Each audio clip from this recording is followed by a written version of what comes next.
बालेन सरकारको योजना छ हेटौडामा 2.5 मेगावाट क्षमताको ग्रिन हाइड्रोजन प्लान्टको निर्माण गरेर चलाउने। यो नेपालमा हाइड्रोजनको व्यावसायिक उत्पादनको सुरुवात हुनेछ। भनिन्छ कि नेपालमा ग्रिन हाइड्रोजन फ्युल उत्पादनको सम्भावना अधिक छ किनकि नेपालसँग पर्याप्त पानी छ। त्यही पानीबाटै बिजुली उत्पादन गर्न सक्छ। त्यही विद्युत प्रयोग गरेर पानीबाट हाइड्रोजन पनि बनाउन सक्छ अनि त्यो हाइड्रोजनबाट एमोनिया ग्यास र युरिया मल समेत बनाउन सकिन्छ। हेटौडाको यो प्रोजेक्ट सफल भयो भने नेपालमा ठूला ग्रिन हाइड्रोजन प्लान्टहरू मात्र बन्दैनन्। यसले भविष्यमा नेपाललाई ऊर्जा र रासायनिक मलमा आत्मनिर्भर बन्ने बाटो समेत खोल्न सक्छ। तर के हो ग्रिन हाइड्रोजन? यसले के काम गर्छ? विश्वभर यसको प्रयोग कसरी हुँदैछ? अनि नेपालका लागि यो एउटा किन ठूलो अवसर हो त? आउनुहोस् यसलाई एकदमै सरल भाषामा बुझौँ।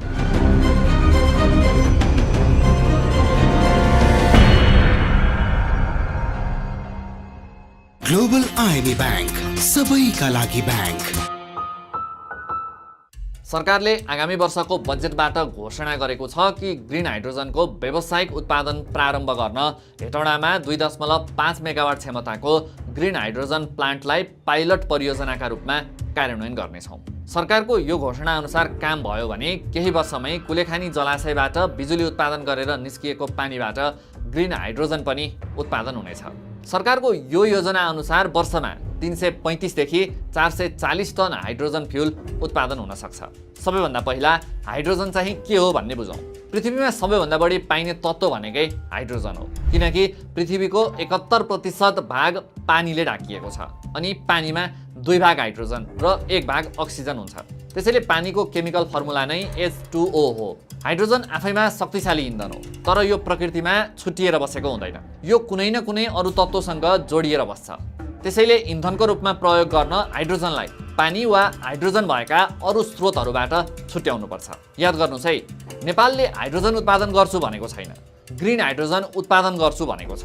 त्यसो भए के हो त ग्रिन हाइड्रोजन चाहिँ? जुन प्रक्रियाबाट हाइड्रोजनलाई पानी वा अन्य स्रोतबाट छुट्याइन्छ त्यो प्रक्रियामा ग्रिन इनर्जी प्रयोग भयो भने त्यो ग्रिन हाइड्रोजन हो। यो भनेको वातावरणलाई हानि नपुर्याई उत्पादन गरिएको ऊर्जा हो। त्यसैले यो प्रक्रिया पूरा गरेर उत्पादन भएको हाइड्रोजन नै ग्रिन हाइड्रोजन हुन्छ। विश्वमा अहिले सबैभन्दा धेरै ग्रे हाइड्रोजन उत्पादन भइरहेको छ। ग्रेमा कोइला वा प्राकृतिक ग्यास अर्थात् मिथेनको प्रयोग गरेर हाइड्रोजन छुट्याइन्छ। यो प्रक्रियामा ठूलो मात्रामा कार्बन डाइअक्साइड ग्यास निस्कन्छ जसले वातावरण प्रदूषित गर्छ जुन ग्लोबल वार्मिङको कारक पनि बन्छ। अर्को चाहिँ ब्लू हाइड्रोजन हुन्छ।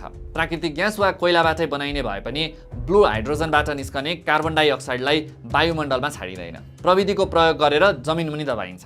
यसलाई कार्बन क्याप्चर भनिन्छ। यो प्रक्रिया ग्रे भन्दा सफा त हुन्छ तर 100% पर्यावरण मैत्री हुँदैन।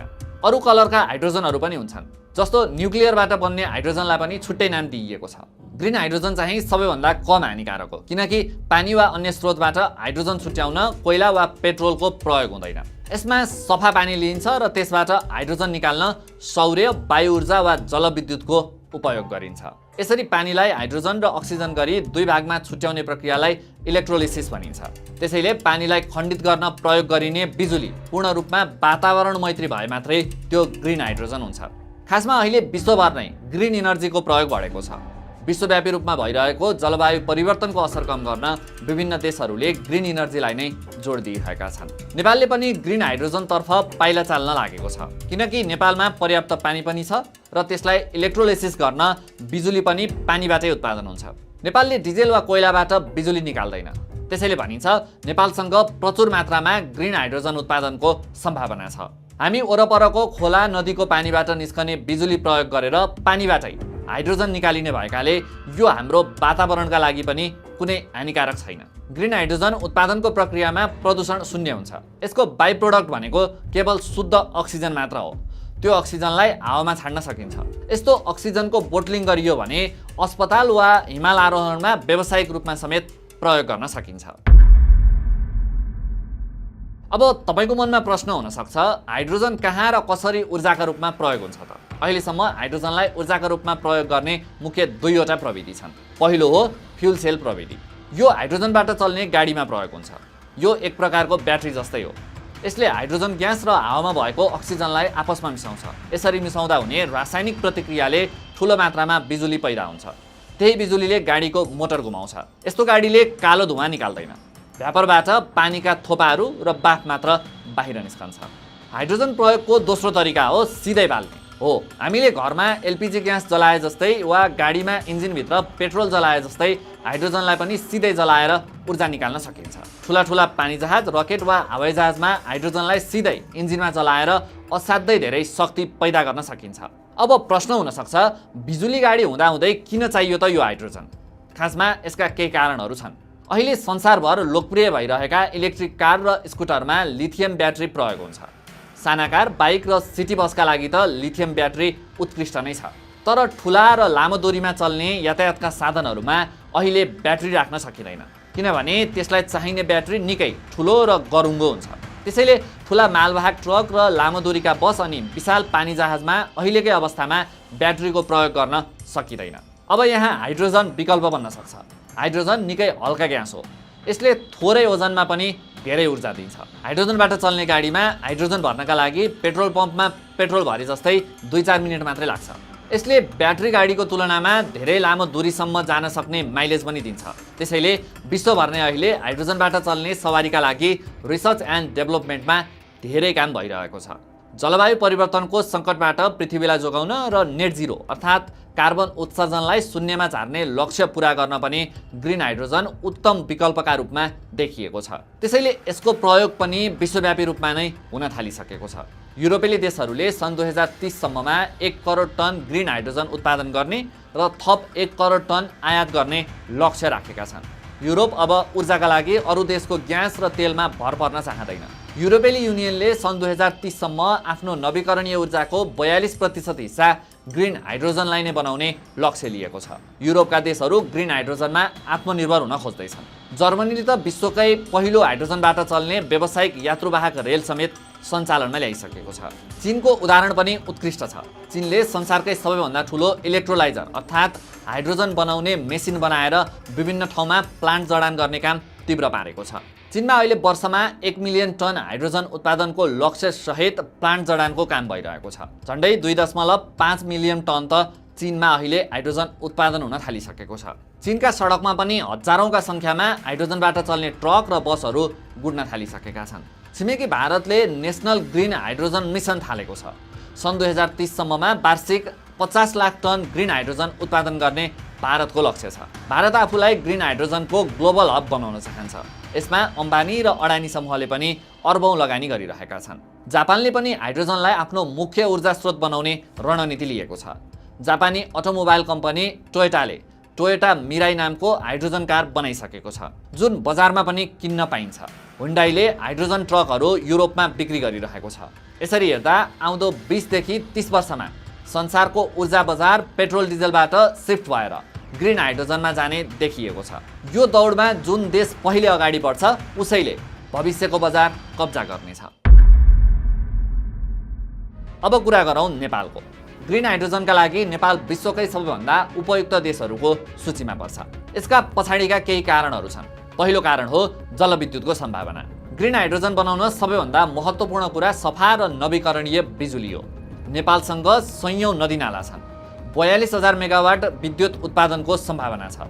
नेपालले पानीबाटै निस्कने हरित ऊर्जा प्रयोग गरेर हाइड्रोजन उत्पादन गर्न सक्छ। नेपालले ऊर्जा क्षेत्रमा ठुलो फड्को मारिसकेको पनि छ। अहिले 4000 मेगावाट बिजुली उत्पादन गर्ने प्लान्टहरू सञ्चालनमा छन्।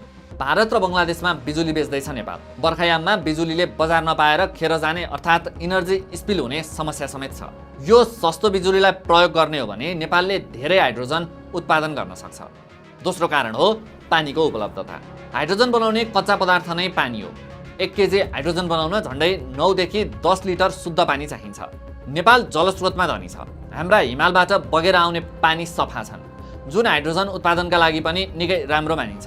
हामीसँग बिजुली छ, हामीसँग पानी पनि छ। अर्थात् कच्चा पदार्थका लागि हामी कसैको भर नै पर्नु पर्दैन। बस चाहिने भनेको हाइड्रोजन प्लान्ट, उपयोग र बिक्रीको योजना मात्रै हो। तेस्रो कारण हो नेपालको भौगोलिक अवस्थिति र बजार। हाम्रो वरपर दुईवटा छिमेकी देश भारत र चीन छन्। दुवै देश संसारकै सबैभन्दा ठुला बिजुलीका उपभोक्ता हुन्। अनि बिजुली निकाल्न कोइला प्रयोग गर्ने देशहरू पनि हुन्। उनीहरू आफ्नो देशमा कार्बन उत्सर्जन घटाउन प्रयासरत छन्। त्यसैले यदि नेपालले ग्रिन हाइड्रोजनको उत्पादन गर्न सक्यो भने भारत र चीन बजार हुन सक्छ। नेपालले सस्तोमा हाइड्रोजन उत्पादन गरेर निर्यात गर्न सक्ने सम्भावना छ। हाइड्रोजन उत्पादन किन महत्त्वपूर्ण छ भने नेपालले जलविद्युत बेचेर मात्रै धनी हुन पनि सक्दैन। बिजुलीको मूल्य अन्तर्राष्ट्रिय बजारमा सधैँ एउटै पनि रहँदैन। यसलाई धेरै टाढासम्म लैजान ठूला प्रसारण लाइनहरू चाहिन्छ। भारत र चीनको प्रसारण लाइन र सहमति बिना अरू क्षेत्रीय बजारमा बिजुली बेच्न पनि सकिँदैन। तर नेपालले यही बिजुली प्रयोग गरेर हाइड्रोजन उत्पादन गर्यो भने यसको निर्यात सहज हुन सक्छ। अनि हाइड्रोजन फ्युलबाट रासायनिक मल वा एमोनिया बनायो भने त्यसको मूल्य कैयौँ गुणा बढी पनि हुन्छ। त्यसैले बिजुली मात्रै बेच्ने होइन, बिजुलीलाई भ्यालु एड गरेर इन्धन र उत्पादनमा बदल्ने सोचलाई हाइड्रोजनले सहयोग गर्छ। ग्रिन हाइड्रोजन त झन् नेपालको त्यो भ्यालु एड गर्ने बलियो हतियार हो। ग्रिन हाइड्रोजनबाट नेपालले लिन सक्ने लाभ धेरै नै छन्। नेपालको अर्थतन्त्रको सबैभन्दा ठुलो रोग भनेको व्यापार घाटा हो। हामी 10 रुपैयाँको सामान निर्यात गर्छौँ अनि 90 रुपैयाँको सामान आयात गर्छौँ। हाम्रो आयातको सबैभन्दा ठुलो हिस्सा भनेको डिजेल, पेट्रोल, हवाई इन्धन र ग्यासले ओगटेको छ। हरेक वर्ष नेपालले 2.5 खर्बभन्दा बढी पैसा यस्तै इन्धन किन्नका लागि प्रयोग गर्ने गरेको छ। देशभित्रै ग्रिन हाइड्रोजन उत्पादन गरेर लामो दूरीका ट्रक, बस र भान्साको ग्यासलाई हाइड्रोजन र बिजुलीले विस्थापित गर्न सक्यौँ भने अर्बौं रुपैयाँ देशभित्रै रोकिन्छ। देशको पैसा देशमै रहनु भनेको अर्थतन्त्र बलियो हुनु हो। अनि नेपाल एउटा कृषि प्रधान देश हो। तर हरेक वर्ष खेतीको समयमा हाम्रा किसानहरूले युरिया मल नपाएर शास्ति खेप्नुपर्छ। मल खरिदका लागि सरकारले अर्बौंको अनुदान त दिन्छ, तैपनि समयमै मल आउँदैन। युरिया मल बनाउन एमोनिया ग्यास चाहिन्छ, त्यो बनाउन हाइड्रोजन आवश्यक पर्छ। अहिले संसारभर रासायनिक मल कारखानाहरूले प्राकृतिक ग्यास वा कोइलाबाट हाइड्रोजन बनाएर मल उत्पादन गर्छन्। यदि नेपालले ग्रिन हाइड्रोजन प्लान्ट स्थापना गर्यो भने देशभित्रै आफ्नै रासायनिक मल कारखाना पनि खोल्न सक्छौँ। हाम्रै पानी र बिजुलीबाट बन्ने युरिया मल किसानहरूलाई समयमै र सस्तो दरमा उपलब्ध पनि गराउन सक्छौँ। अहिले युरिया मल किन्न मात्रै सरकारले वार्षिक 32 अर्ब रुपैयाँ खर्चिनुपर्छ। यदि ग्रिन युरिया मल उत्पादन गर्न सकियो भने त्यो पैसा नेपालमै रोकिन्छ। अनि ठुला उद्योगमा जेनेरेटर चलाउन डिजेलको प्रयोग गर्नुपर्ने बाध्यता पनि रहँदैन। कोइला प्रयोग गर्ने ठाउँमा हाइड्रोजन इन्धनको प्रयोग हुन सक्छ।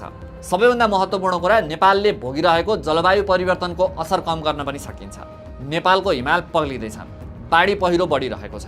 यदि नेपालले हाइड्रोजन उत्पादन गरेर आफ्नै देशमा कार्बन उत्सर्जन घटाउने र छिमेकी देशलाई पनि सफा इन्धन बेच्ने हो भने नेपालले कार्बन क्रेडिटको सुविधा पनि पाउन सक्छ। ग्रिन इनर्जीको प्रमोसन गरेर कार्बन उत्सर्जन गरे बापत अन्तर्राष्ट्रिय समुदायबाट नेपालले अर्बौं रुपैयाँ आर्थिक सहयोग पनि पाउने सम्भावना छ। यी सबै कुरा सुन्दा सुन्दर र आकर्षक नै लाग्छ, तर यो सजिलो पटक्कै छैन। यसका खास कारणहरू छन्। पहिलो कारण हो नेपालमा अनुसन्धान, प्रविधि विकास र लगानीको अभाव। नेपालमा अहिलेसम्म ग्रिन हाइड्रोजन बारे धेरै अध्ययन अनुसन्धान भएकै छैन। काठमाडौँ विश्वविद्यालयले ग्रिन हाइड्रोजन ल्याब मार्फत यसको प्राविधिक सम्भाव्यतामाथि अनुसन्धान गरिरहेको छ। केयुले हाइड्रोजन कार र हाइड्रोजन ब्याट्रीबाट चल्ने रिफ्युलिङ सेन्टरको सफल परीक्षण समेत गरिसकेको छ। तर हाइड्रोजनको व्यावसायिक उत्पादनमा अहिलेसम्म नेपाल गएको छैन। ग्रिन हाइड्रोजन उत्पादन र प्रयोग गर्ने प्रविधिहरू, इलेक्ट्रोलाइजर र फ्युल सेल निकै महँगो छ। ग्रिन हाइड्रोजन प्लान्टका लागि ठुलो लगानी चाहिन्छ। व्यावसायिक रूपमा लाखौं टन हाइड्रोजन बनाउन करोडौं डलरको पुँजी पनि आवश्यक पर्छ, जुन नेपाल सरकार एक्लैले लगानी गर्न गाह्रो छ। यसका लागि विदेशी लगानी भित्राउन र निजी क्षेत्रलाई आकर्षित गर्नु अनिवार्य छ। अनि अर्को चुनौती भनेको भण्डारण र ओसार पसारको पनि हो। हाइड्रोजन यति हलुको र पातलो हुन्छ कि यसलाई सामान्य ट्याङ्कीमा राख्दा चुहिएर जान्छ। यसलाई भण्डारण गर्न कि त -253 डिग्री सेल्सियसमा चिसो बनाएर लिक्विड बनाउनु पर्छ, कि त अत्याधिक उच्च चापमा कम्प्रेस गरेर राख्नुपर्छ। त्यसका लागि विशेष र महँगा ट्याङ्कहरू चाहिन्छन्। नेपालको पहाडी भूगोलमा यसलाई ओसार पसार गर्नु पनि आफैमा चुनौतीपूर्ण काम हो। अनि अर्को समस्या भनेको नीतिगत र कानुनी अस्पष्टता पनि हो। नेपालमा जलविद्युतका लागि ऐन कानुनहरू छन्, तर ग्रिन हाइड्रोजनका लागि अहिलेसम्म बलियो र स्पष्ट कानुन बनिसकेको छैन। सरकारले 2080 मा ग्रिन हाइड्रोजन नीति ल्याएको थियो, तर अहिलेसम्म लगानीकर्तालाई आकर्षित गर्ने गरी सरकारले केही पनि कानुनी र अन्य नीतिगत व्यवस्थाहरू गरेको छैन। सरकारले यसको उत्पादन, भण्डारण र सुरक्षा सम्बद्ध मापदण्ड पनि बनाएको छैन। उत्पादन नै नभएकाले यसको व्यावसायिक सम्भावनाको खोजी पनि भएको छैन। गोष्ठी, सेमिनार र छलफल त धेरै भएका छन्, तर काम भएको छैन। निजी क्षेत्रले पनि यसमा रुचि नदेखाएको होइन, तर निजी क्षेत्रले गफ गर्यो, कामतिर अगाडि बढ्न सकेन। समग्रमा भन्दा चुनौतीहरू धेरै छन्, तर त्योभन्दा बढी सम्भावना र फाइदाहरू छन्। संसारभर प्रविधिको विकासले बिस्तारै ग्रिन हाइड्रोजन उत्पादनको लागत घट्दै गइरहेको छ। त्यसैकारण सन् 2030 सम्ममा ग्रिन हाइड्रोजनको मूल्य पेट्रोल डिजल सरह वा त्योभन्दा पनि सस्तो हुने अनुमान र आकलनहरू छ। त्यही बुझेर होला सरकारले हेटौँडामा 2.5 मेगावाटको हाइड्रोजन प्लान्ट बनाउने निर्णय गरेको छ। यो हाइड्रोजन उत्पादनमा सरकारको पहिलो कदम हो। यो सफल भयो भने नेपालको जलस्रोतको सम्भावना विद्युत र सिँचाइमा मात्रै सीमित रहने छैन। सरकारले सही नीति बनाएर निजी क्षेत्र र विदेशी लगानीलाई प्रोत्साहन गर्यो भने नेपाल बिजुली मात्र होइन ग्रिन हाइड्रोजन बेच्ने देश पनि बन्न सक्छ। तपाईलाई के लाग्छ? नेपालले ग्रिन हाइड्रोजन उत्पादनलाई कति महत्त्व दिनुपर्छ? आफ्नो विचार तल कमेन्ट बक्समा लेख्नुहोस् है।